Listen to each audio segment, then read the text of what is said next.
In this tutorial, I'll show you how to customize the toolbar in LibreWolf so you can arrange buttons and controls in a way that best fits your workflow and browsing habits. To get started, click the application menu in the top right corner of LibreWolf, represented by the three horizontal lines. From the menu, select More Tools and then click Customize Toolbar.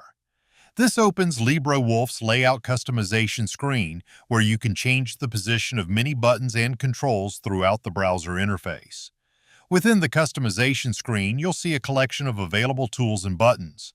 To add one to the toolbar, simply drag and drop it to the location where you'd like it to appear.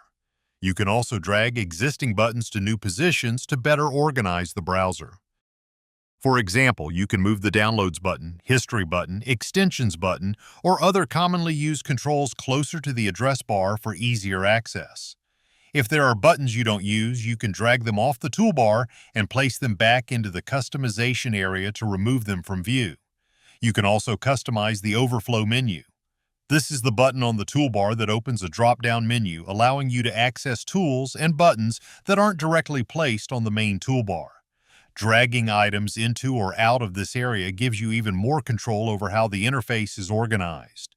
Near the bottom of the customization page, you'll find a few additional layout options.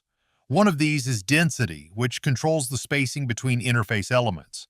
You may see options such as normal and touch. Normal uses the standard browser layout, while touch increases spacing between elements, making them easier to interact with on touch devices. You'll also find a setting called Title Bar.